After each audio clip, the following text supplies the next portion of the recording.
Hi kids, I wanted to run through my slides about early Renaissance and late medieval Northern Europe, chapter 20 in the 16th edition of the book. Just going through showing our week 2 folder here and what I'm going to use and point out to you.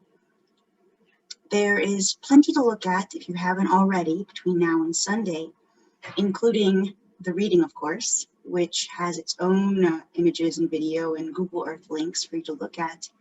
But some of my own links, like Closer to Van Eyck, that I'm going to reference in my lecture, as well as a couple videos about the context of the Renaissance, particularly in general, and with the Gutenberg Museum in Germany itself, about the wonderful invention of movable type used on Gutenberg's printing press. All of this will culminate in, of course, you finishing up your comparison essay and getting ready for a quiz next week over the images and vocabulary of chapter 20. For that, you need just these two things: the vocabulary list and the slide list. Basically outline which vocabulary terms I'm requiring. You're only going to see probably 5 or 6 terms from this list. This is a way to narrow down, kind of focus all the many different vocabulary terms that appear in the book. I don't use every single one that appears in each chapter. I also don't use every single artwork that appears in each chapter, even though I might want to. So pull this up here. So as you scroll down the slide list, you'll see each image, artist, always in big caps. The title tends to be in italics. The next is medium, or remember that's material and technique, and the date. For example, circa 1435 to 1440 for van der Weyden's St. Luke drawing the Virgin, our first image in the chapter. All of these are for your own use, particularly for study. You can make flashcards out of them. You can simply scroll through and quiz yourself and get to know them, particularly kind of the context, artist title, medium, date, location, if that is applicable, such as Dijon for Klaus Schluter's Well of Moses. And also think of them in terms of region, French, like Jean Fouquet's painting, Flemish, like Robert Campion's Marauder altarpiece, or German, like the 2 prints that we end with in the chapter. So this will help you study and prepare, even though there's many more vocabulary terms, even though there's many more artworks. You'll know which artworks I'm drawing from, which vocabulary terms I'm drawing from, and what I might ask about: an artist, a title, a subject matter. Get to know them in that way and do some formal analysis in your comparison essay. So let's get into the good stuff here and set the stage for talking about medieval Europe. Medieval Europe, or the Europe of the Middle Ages, also known as Christendom, the West, hence the title of our textbook is The Western Perspective of Art History. You could divide it up into various kingdoms, like England and France, and the kingdoms of Spain, and duchies, like the various territories of the Holy Roman Empire, also known today as Germany. And it also corresponds to a few other modern day countries, but all you need to know regionally is that it is German. So this is a kind of a very different, culturally diverse group of places bound by religion, Roman Catholicism, and marriage alliances particularly. That is most true for England and France, for example. So there would be alliances between those 2 kingdoms, alliances between the kingdoms in Italy and the other territories of the Holy Roman Empire. The lines drawn here between what is in color and what is not on the map, between what we're going to focus on in the chapter and what we don't. For instance, the chapter doesn't cover Spain, the chapter doesn't cover Italy, and it certainly doesn't cover Russia and further points east, and the Umayyad Caliphate and Islamic territory to the south and further east. That is a way of, again, narrowing it down and really focusing on a group of cultures, European cultures, that have many things in common in addition to just a common religion. Societally, these various kingdoms and territories are in the 15th century coming out of a system called feudalism. That is where the land is owned by the lords and ladies, who may retain vassal knights that swear allegiance to them. The land is worked, though, by serfs or peasants that have no ownership over the land and pay in goods, grain, produce, if not in taxes, currency, to the lords and ladies and kings and queens who are in charge. In the European cities of the previous few centuries, that's where we see a bit of a glimpse at our idea, our very modern idea of a middle class, where we have free merchants and craftsmen organized into guilds, organizations that would be very specific to the type of labor. There would be a guild of painters, for instance.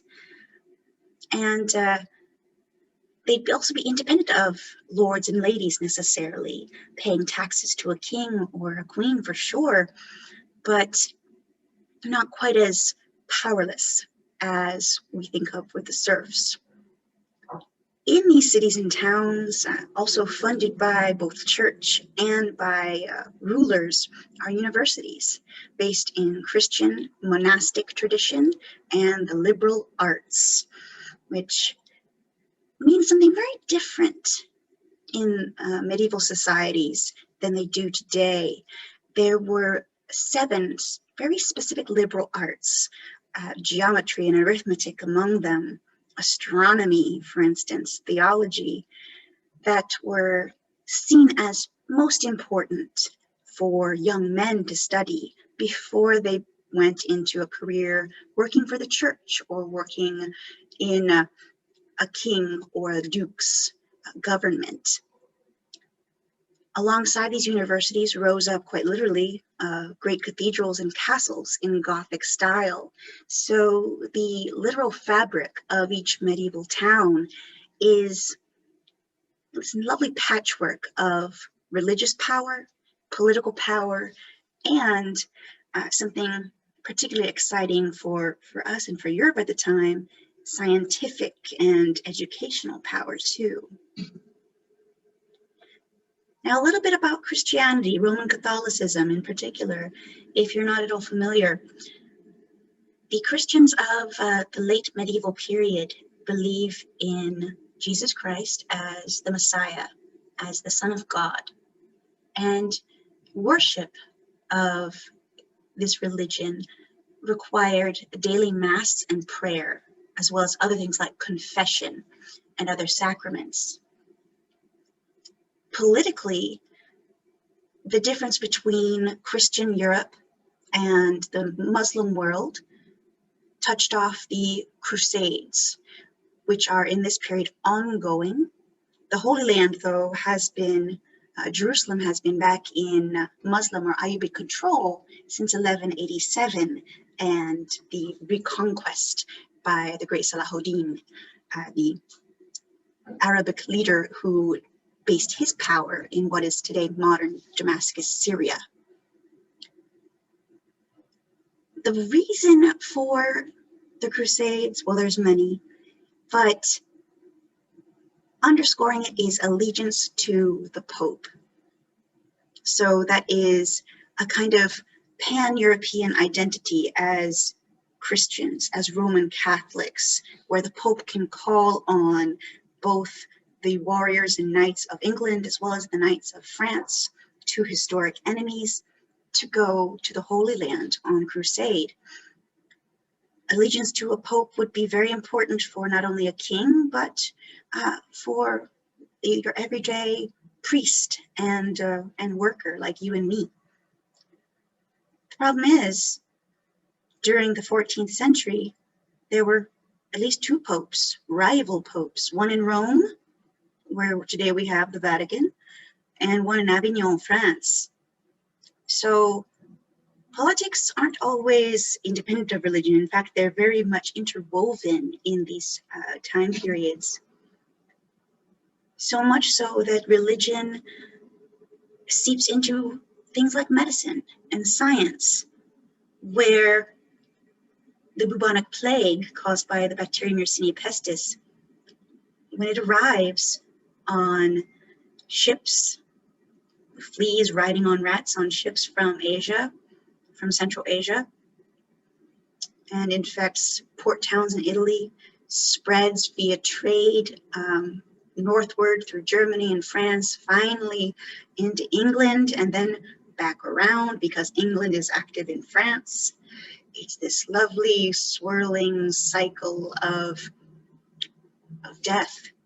1/3 to 1/2 of Europe's population is killed by the plague. They didn't know it was a bacteria, though. It was thought to be a divine punishment.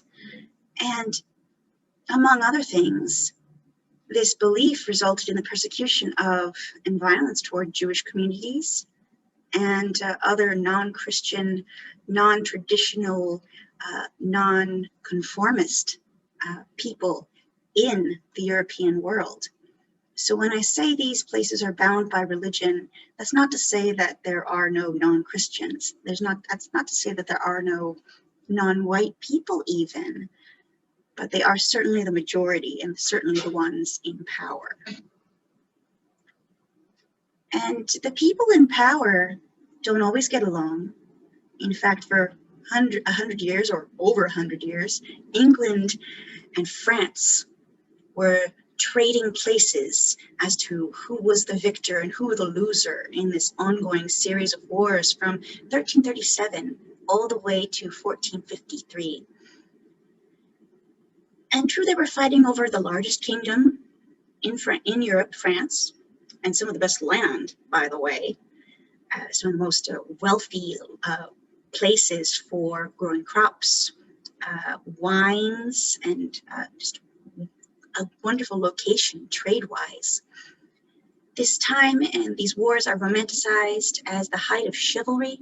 We have great kings like Edward III, Henry V.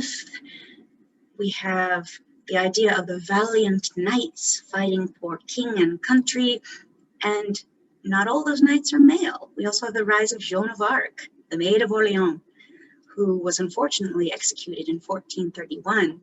Despite winning several battles, she commanded men on the battlefield. So I want you to come into the art history of the medieval world and the early Renaissance, knowing that it's a world that has suffered a lot of upheaval, a world that is in many ways very ordered and strict religiously and politically, but society also has some of these great blossomings of what we might say Buck's tradition, like a young woman leading an army and people getting together just to learn about the world in universities. So we're going to focus even more on just 3 major regions. In blue, France. In yellow, the Holy Roman Empire or Germany. And in green, Flanders and the Duchy of Burgundy. And so we'll start alphabetically with Burgundy, one of those wealthiest places in the center of Western Europe, one of the places hard fought over during the 100 Years' War, that it eventually becomes enveloped back into the Kingdom of France. But as you can see, France is very piecemeal with puzzle pieces cut out of it because of the effects of war and the decentralization of power. We have the great dukes of Burgundy, Berry, Auvergne, Poitou, rising to power instead of the king in Paris. So we'll begin there. In the art of Burgundy and Flanders, you can find, of course, religious figures, narratives, stories about everyday life, as well as scripture, secular images like Christus's goldsmith in his shop that I want to show you to illustrate a little bit of that economic prosperity that historians keep coming back to as kind of the aftermath of the Black Death. So war and famine and disease lead to a boom economically and for us artistically during the Renaissance. Another aspect of that economic prosperity is sumptuous portraits painted in oil, and among them all, disguised symbolism of moral and spiritual beliefs that the artists snuck in for us to puzzle out. All of this is dressed in this beautiful detailed rendering of each and every texture of cloth and lace and metal and glass. These artists like Christus and Van Eyck that we'll focus on today delight in reflection and optical illusion, like the mirror down here in the lower right.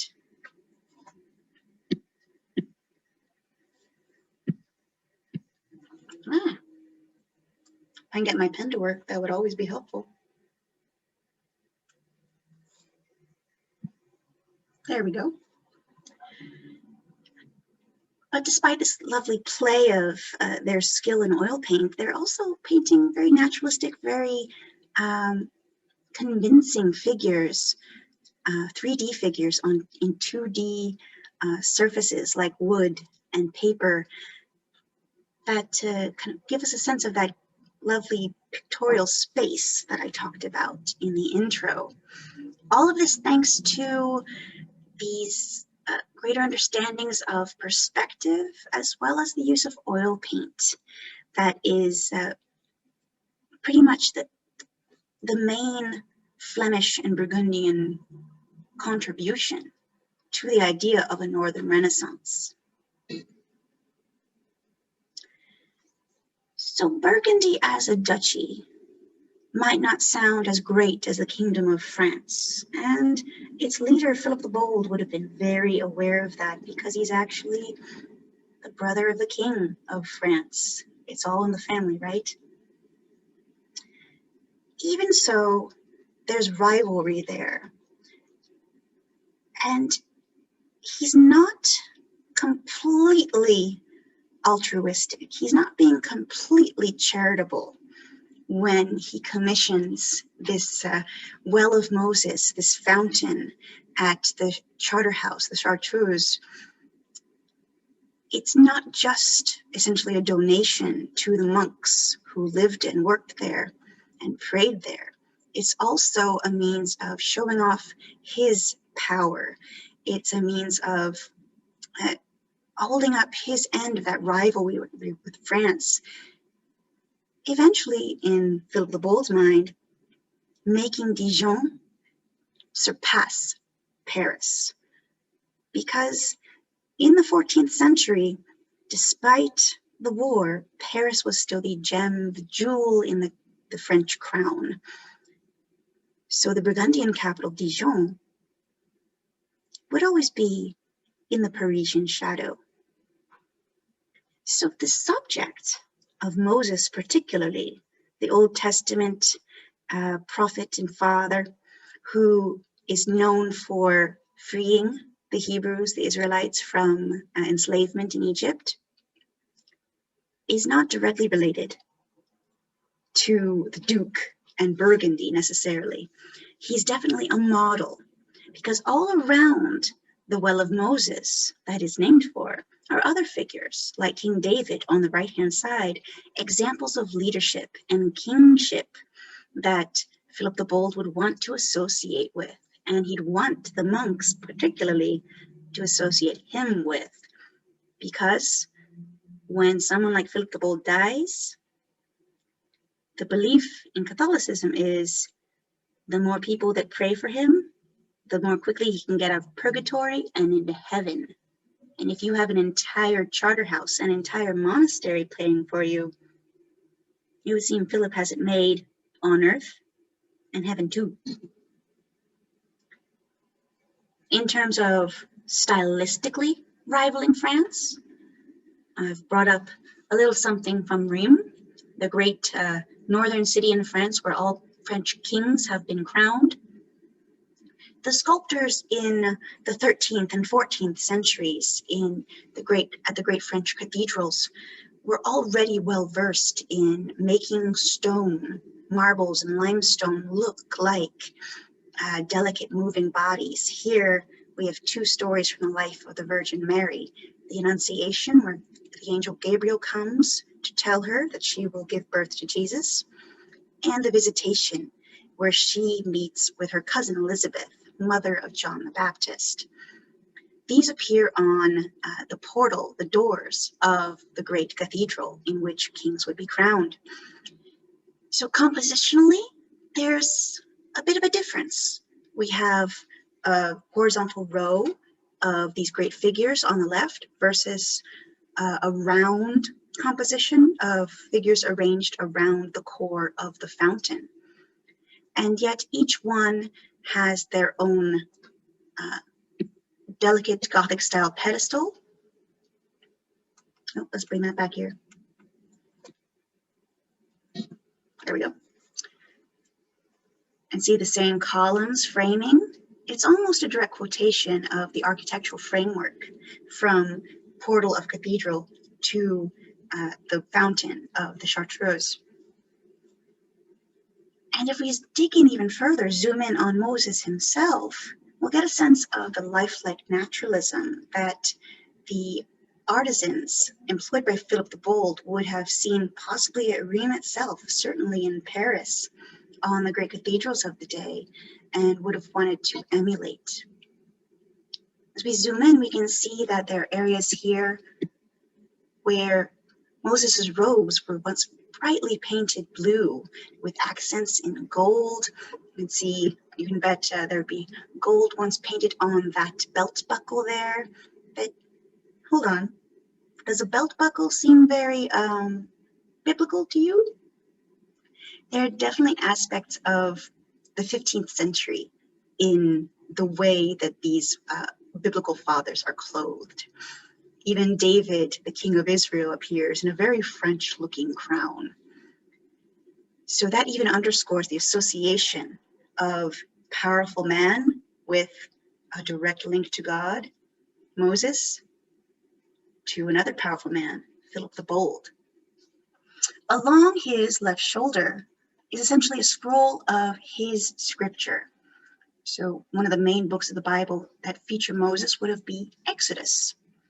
So the work of the Old Testament in this case is a metaphor or a guidebook for rulership in Burgundy. The naturalism only enhances the meeting of the spiritual world with the natural world around us. All these textures that we see, not just painted in blue, but the textures actually carved and represented in the beard here of Moses's split beard, the wrinkles on his face show his age and his wisdom. All of that would have appeared beneath and under a fine spray of water, because remember, this used to be a fountain. Further up, the Old Testament served as a literal foundation for the New Testament. There was a crucifixion group displaying the execution of Jesus. Up top, here's a fragment of the Christ from that group, connecting the fountain itself to actually two important sacraments in the Christian world: communion and baptism. Baptism is the most obvious, where typically children, if not babies, are anointed with water to welcome them into the community of the faithful. It's that the placement of the crucifixion group on top that associates it with communion, the idea of the Last Supper, where Jesus gives bread to his disciples and says, take this is my body. And he gives wine to his disciples and says, take this is my blood given to you. So the water would have focused on the aspect of sacrifice as well as a sense of community too. All of this in connection to the Duke's power. Well, in the great cathedrals of northern France, in Paris especially, the French kings have these same signs, a connection to the divine, a connection of the king to Christ, of the queen to the Virgin Mary. So it wouldn't be blasphemy to say that this was a way of making himself look closer to God. Privately, instead of publicly, these great dukes, the royal dukes of France, would have books of hours created for them. And thanks to this rising prosperity, we have workshops of painters outside monasteries, outside the structure of the church that used to have a stranglehold on artistic production, like the Limbourg brothers. These books of prayer, books of hours, would be guidelines for devotion, not only when to say the prayer, but what to say. They were also lovely reflections on court life and court culture of French nobility in Burgundy, like Philip the Bold, and in Berry as well, with Duke John.